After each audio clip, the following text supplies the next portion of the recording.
हमारे यहाँ दरअसल इनकम के 4 मोड हैं। एक है अर्निंग, उसके बाद है एक्सपेंस, सेविंग और फिर इन्वेस्टमेंट।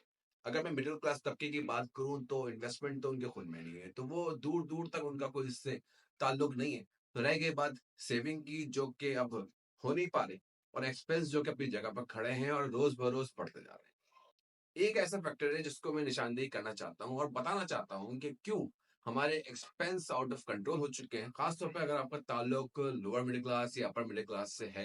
तो ऐसे में ये वीडियो आपके लिए बहुत ज्यादा इंपॉर्टेंट है, तो उसको एंड तक लाजमी देखिएगा क्योंकि ये वीडियो शायद आपकी आंखें खोल दे। एक फिल्म का बड़ा अच्छा डायलॉग है, मुझे बड़ा पसंद है, तो सोचा आप लोगों से शेयर करूं। वो डायलॉग इस तरह से है कि क्या कहा? डिस्काउंट है। डिस्काउंट मिडिल क्लास लोगों के लिए होता है। बात बिल्कुल ठीक है। जिस तरह डिस्काउंट मिडिल क्लास लोगों के लिए होता है, अमीरों के लिए नहीं होता, तो उसी तरह क्रेडिट कार्ड से जितनी ज्यादा अफादियत एक मिडिल क्लास तबका हासिल कर रहा है, अमीर आदमी उससे कोसों दूर है। इसकी वजह ये है ना कि जब आप किसी भी बैंक का क्रेडिट कार्ड बना लेते हैं और आपको ये फैसिलिटी मिलती है कि आपको 40% 50% डिस्काउंट आप अवेल कर सकते हैं किसी भी शॉपिंग आउटलेट से, किसी भी कॉफी शॉप से, किसी भी डाइनिंग, किसी भी जगह से, तो ऐसे मौके पर आप हल्के नहीं आते और फिर आप पीछे पड़ जाते हैं कि किसी भी तरह मैं अपना पूरा घर का एक्सपेंस इसी क्रेडिट कार्ड से के जरिए कर लूं क्योंकि मुझे डिस्काउंट बहुत अच्छा मिल रहा है। अब मिसाल है कि आप अपनी फैमिली के हमरा किसी रेस्टोरेंट में डाइनिंग के लिए जाते हैं, वहां पर बैठते हैं, वहां पर आपका जो बिल बनता है वो 12,000 रुपए का बनता है। लेकिन अल्लाह भला करे उस बैंक के कार्ड की वजह से कि आपको 50% डिस्काउंट मिलता है और आप 6,000 रुपए अदा करते हैं और बहुत खुश होते हैं। आप खुशी से फूले नहीं समा रहे होते हैं कि इस कार्ड की बदौलत आपको 12,000 रुपए नहीं देने पड़े बल्कि आपको 6,000 रुपए देने पड़े और 6,000 रुपए का आपको डिस्काउंट मिल गया।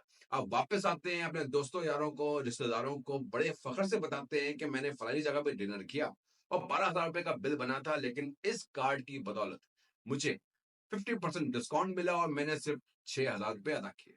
यहाँ तक तो बात बिल्कुल सही है। आपने अपनी फैमिली पे अखराजात किए, आपने अपने वेल विशर पे खर्च किया, बहुत अच्छी बात है।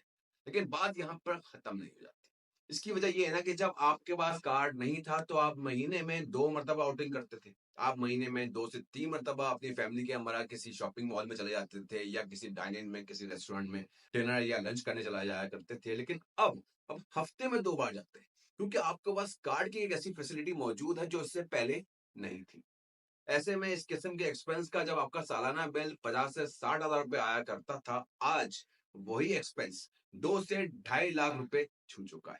आपका ताल्लुक अगर मिडिल क्लास तबके से है, आप किसी कंपनी में जॉब करते हैं, तो वहां पर आपका इंक्रीमेंट 15% से ज्यादा नहीं लगता है, लेकिन ये स्पेसिफिक एक्सपेंस आपका 4 गुना बढ़ चुका है। तो बताइए ना कैसे होगी सेविंग?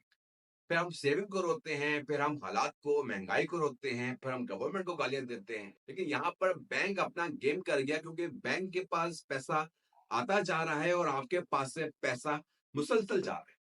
सुना में सुहागा बैंक एक और किरदार अदा करता है। बैंक बोलता है कि अगर आपने एक साल में 2 लाख या 1 लाख रुपए की ट्रांजैक्शन की तो आपको एनुअल रिन्यूअल फीस कार्ड की वेव कर दी जाएगी। अब मिडिल क्लास तबके का आदमी बेचारा क्या करे?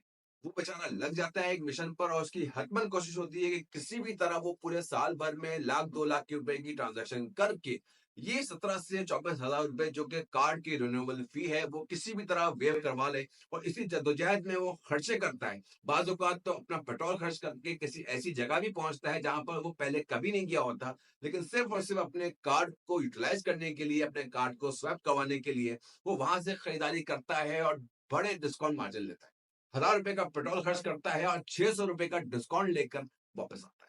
और हम बेचारे मिडिल क्लास लोगों की ख्वाहिशात और खुशियां भी तो यही है कि हम साल भर में 2 लाख 1 लाख रुपए की ट्रांजेक्शन करते हैं और 17 से 18,000 रुपए जो कि कार्ड की रिन्यूअबल फी होती है इसको वेव करवाते हैं और बड़ा फख्र महसूस करते हैं कि मैं अपने मिशन में कामयाब हो गया। लेकिन आप ये नहीं देख रहे कि आपके एक्सपेंसेस आज कहाँ खड़े हो गए।